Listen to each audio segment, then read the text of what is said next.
Suzy Elmiger.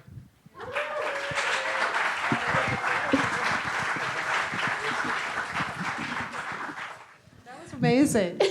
So that was the third film that you had done with Alan Rudolph, correct? Yes. And you had done Afterglow, and you had done Mrs. Parker and The Vicious Circle. So why this film? Why did you choose this film? Just out of curiosity. You mean to show it? Yeah, tonight. Because nobody's ever seen it, and I loved working on it so much. I mean, it's definitely, 1999, that's a long time ago. Yeah. But still, it was such a, because Alan was sort of, I don't know, all bets were off. And also, Bruce Willis wanted to do it. It was his idea. So we were working in Idaho where he had a ranch and everything, and it had a whole tribal aspect to it. The music, I mean, everything about it was so original and odd, and it may or may not add up. I mean, you guys will be the judge, but like all this visual styling, like the commercial styling, the overlays, the wipes and the dissolves, and can you talk about that? And even the commercial style. Did they bring in a commercial crew, and did you do these, before the shooting? I mean, obviously everything that was put in the TVs and everything like that. I mean, when did you start working on that? I had to go, I think, about a month early before they started shooting, because I had to work with a local news editor in town, and we put together all those commercials because they had to be done playback in, timed exactly when they were shooting practically, and then add the TV in there. It wasn't like we did it later, it was a visual effect. It was completely done, during the shooting. And that was a whole old-fashioned way of, there's somebody off screen would be like, okay, playback, somebody would hit it, and it had to all be perfectly timed so that the actors and everything was integrated. Right. And ultimately, you were on set. I mean, you were there for, how long were you there in Twin Falls? Oh, I think we were there for about 3 months, maybe 4 months. I don't remember. And can you describe what that experience was like a little bit? Well, sure, because Alan comes from the Robert Altman School, which is that you have to watch dailies every night, which is the material that you did yesterday. So it would never matter what time they would cut when they would stop shooting every night. It could have been midnight, it could have been 9 in the morning, it could have been any time. And he would call, I'd get a call, and they'd say, okay, dailies, and we would watch whatever it was. And the whole crew would come. That was part of the way that Altman always did it. The actors had to come. Bruce would come every night with his crew. He had these kind of guys that had capes. I don't know, the whole thing was very surreal.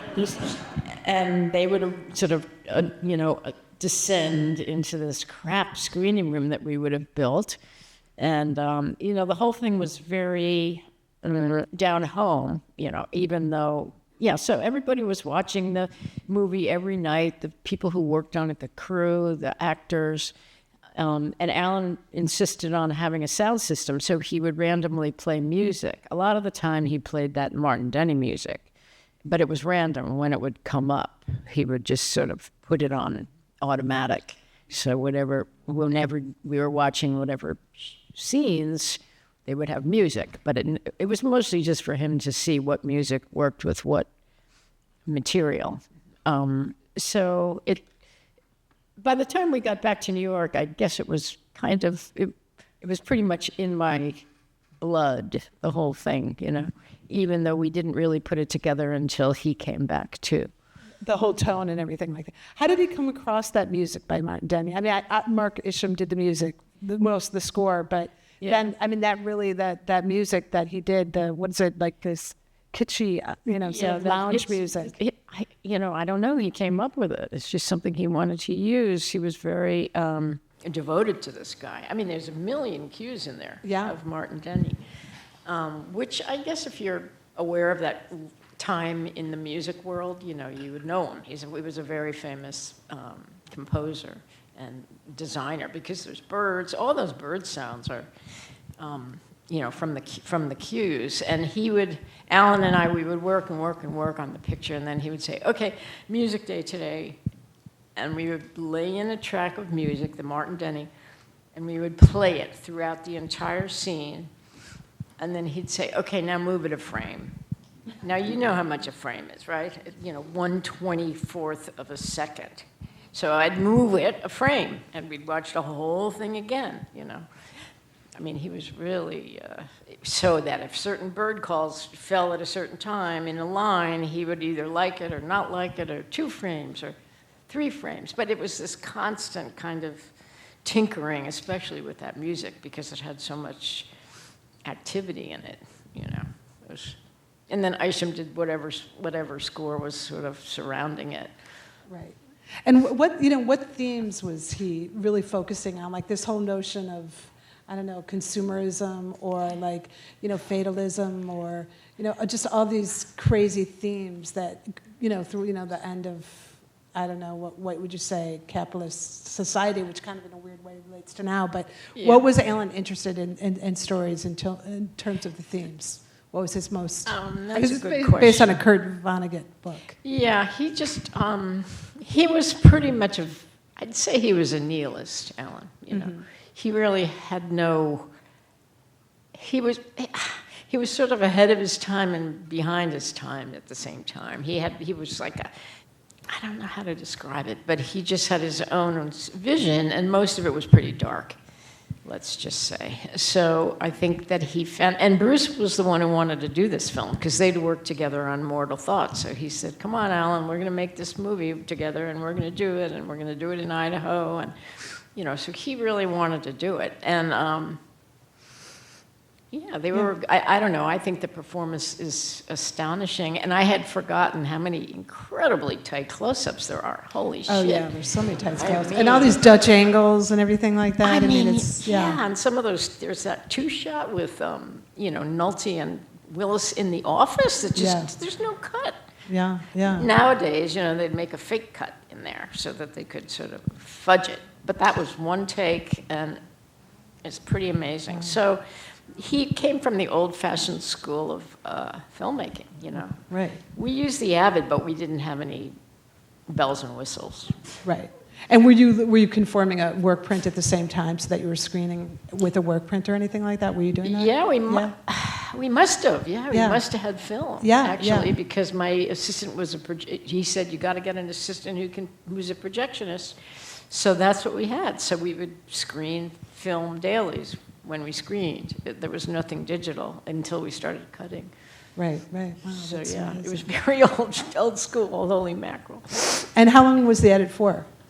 How long was the edit? Yeah. How It long was did- pretty quick. I mean, we did it pretty.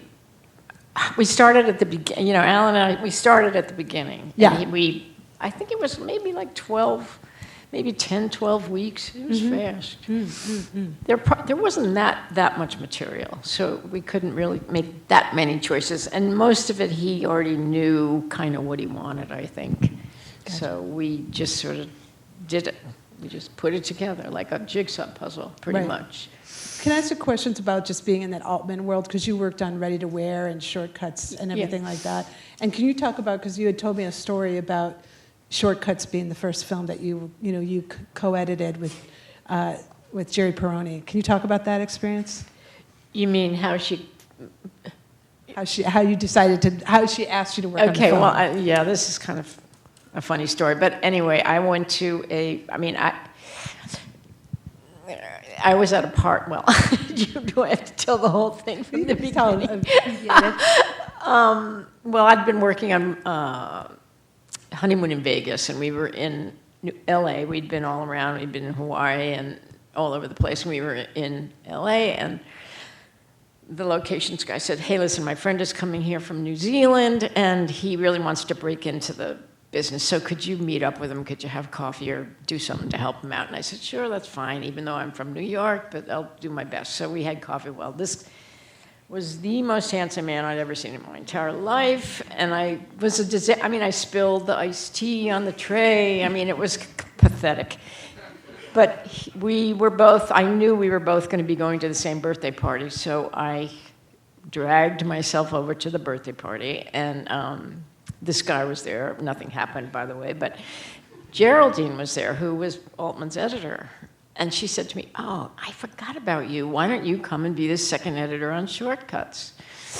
Because we all knew each other from the Brill Building and all the various places where we, all editors worked. And so I said, "Oh, but Jerry, I haven't done anything. I'm really a novice. I've only cut one short." And she said, "That's okay. Bob likes that. He likes the young ones. He doesn't want anybody who's been in the trenches for years. He likes it like a Turkish rug. If you make a mistake, that's part of the charm, So that was it. I went and met him the next day, and that was it. I went back to New York and worked with them on Shortcuts, and then I worked with Alan, and then I started working with Stanley Tucci. Everything sort of connected. So if I hadn't been to that birthday party, I wouldn't be sitting here, that's for sure. And then you did some great TV as well. Yeah, the Masters TV of None, thing, yeah. that kind of came out of nowhere too. So yeah, I am very fortunate to have had, the work that I had and worked with the people that I worked with. And so. Yeah. Any questions? Anybody? Hello. I was just wondering, having not read the novel, how much of the energy of the book you guys were trying to convey on the screen with, the visual effects and the wipe stylings and all the commercial overlays and things like that? I think the main thing that he wanted to get in there was the echoalia, they called it, because I know that was in the novel. And when the Dwayne Hoover character would hear things, there's, especially at the end, there's that scene where the sound goes through the vents and all the way around. And I think that was one of the main takes from the novel. I think, and also obviously Vonnegut was pretty dark himself, so there's all of those themes about free will and life. It's all life until you die and all that. I mean, I think that's pretty much, but it wasn't, Alan definitely translated it into film language and into the things that he was interested in, especially with the Martin Denny and all that kind of stuff. So he gave it his kind of style. And were you dealing with, going back from the Albert Finney story or the Trout story versus the Bruce Willis story? I mean, was that back and forth? Is that something that you battled with in the edit? Is like when to cut back and forth to the two stories? A little bit, but I think most of it was scripted. Most pretty of it was much, scripted, okay. Because Alan wrote the script, Right. So he... Based on the novel, yeah. But we probably monkeyed around a little bit with structure. I don't remember exactly. Right. Because it does feel like it's pretty random at times. Okay. Any other questions? What was the hardest scene for you when you were in the edit for this movie to cut? I think it was pretty tricky to do the scenes with the TV. There were a lot of scenes with the TV running in the background, but the timing of those, like the scene when Dwayne and Francine are in the hotel room, and we keep cutting back to the TV. That was pretty tough because they don't just fall into place. I mean, we definitely had to figure out the timing, and Right. some of those shots are kind of whacked.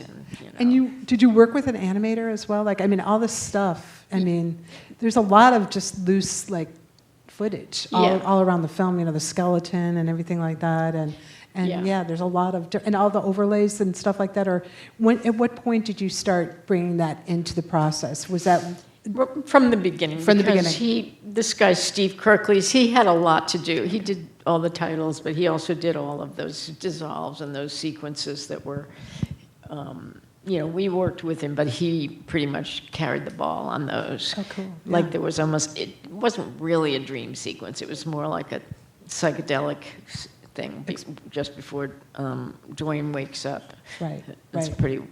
Anyway, there were a lot of different elements that came into play. Yes. And we worked with everybody pretty much from the beginning. I see. And would you have screenings? Did you have many screenings? We had a lot of screeners. Okay. Because that's another thing that Altman and Alan have in common. They screen all the time. So we invited people all the time. And, it was always a mixed reaction.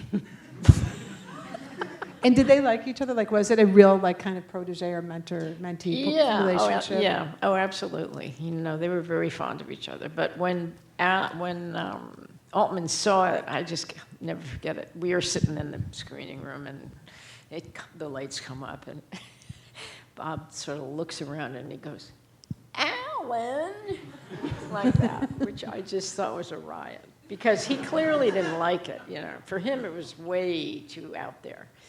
And probably for most people, you know.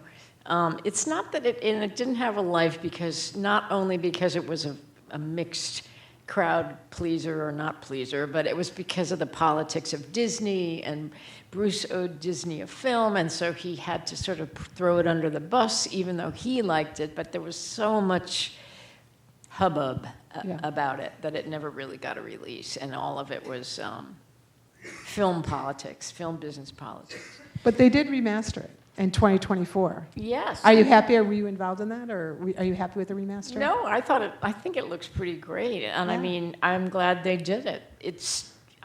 I guess, I mean, somebody told me it's been on the Criterion station for a while, which I hadn't known.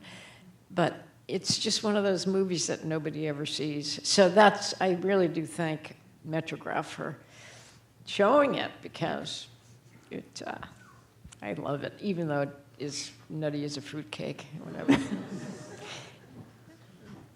Michael. Hi, I have a question. I imagine, even though you had a long working relationship with Alan Rudolph and Altman, I don't know if how involved you were when they were initially casting the film, but the depth of the cast is phenomenal. Beyond even the people listed at the beginning of the film. You know, suddenly there's Will Patton, suddenly there's Owen Wilson. You have Michael Duncan on for about a minute. Buck Henry. And all these people. And so that's one question, how the casting process worked, in case you know anything about that. And then my follow-up to that, since you cut the film, is what was how did you approach these performances? You know, you've got about 30 different actors doing different things at different times in concert with each other, and the television screens, and all the unusual tonalities of the film. So that's my long and complicated question. Thank you. Well, the casting, I mean, some of those actors were in Mrs. Parker, you know, Jake Johansson, and even he would always, and Buck Henry was sort of part of that Altman tribe. They worked together before, and Alan often uses people over and over, and he kind of double dips with the Altman choices. But it's unbelievable, the cast. I mean, there was a casting agent or whatever they're called, and she did a really good job. So there were a lot of elements, but many of those actors Alan already knew. And certainly Bruce, and certainly Nick Nolte was amazing. Yeah, he loved Nick Nolte. He was nuts about him. So he was because he'd been in Afterglow and stuff. So they already had a relationship. Such a different performance too, right? I mean, so completely different. Yeah, Gwen, what was her name? I can't believe. Yeah, Gwen. Yes, she was amazing. She is unbelievable. So, I mean, one thing about Alan, and, you know, they all know how to cast. They really do. And I'm not sure quite how we got Albert Finney to do it. You know, I have no idea. But there it is. Both of them love for actors, right? Like both Alan and Altman, right? I mean, they just love actors. They love actors, yeah. Lucas Haas, that was amazing too. Yeah. Yeah, I mean, and I'm sorry, Michael, your other question. You know, since you cut the film, especially with a comedy like this, there's always, it can be a struggle sometimes to get the tone to work. Yeah. And the tone of this film is so unusual. Yeah. It's really unlike anything I've ever seen. I mean, it's like Apocalypse Now at times. And just how it seems like you're sort of trying to control or bring to life like a five-ring circus, as I say. Right. You're juggling a lot of balls. Yeah, I think there was an extra storyline or two in there, to be honest, but, you know, nobody asked me. But I think that's part of it is sort of Alan's dark humor. I mean, the guy's really dark, and he's funny as shit also. So there's a kind of that combination, and I think that is, I don't know whether y'all think it worked or not, whether you followed the tone or whether it was consistent, because it's pretty much Alan's vision, I'd have to say, because that's who he is. So just a very, very strong sense of humor, but a very specific one, you know. He thinks everything is absurd, you know, and the bubbling creek and the smoke and the whole thing. I mean, that's very Alan, all of that stuff. Yeah, so I don't know about I don't know if the tone works, but I think the tone is pretty much generated from how he shot it, how he wrote it, and how we put it together. And then the Martin Denny on top of it, I mean, that just gives it that icing of insanity, you know.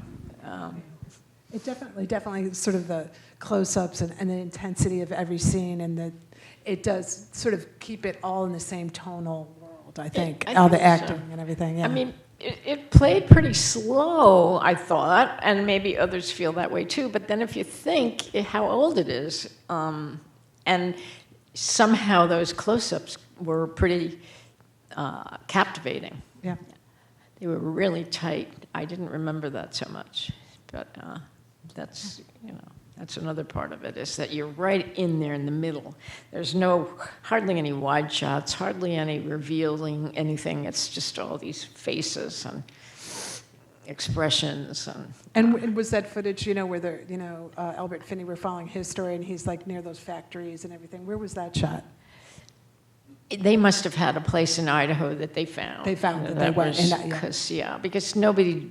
It didn't have to be in New York or anything. There was a lot of very Rust Belt kind of stuff in Idaho. I see.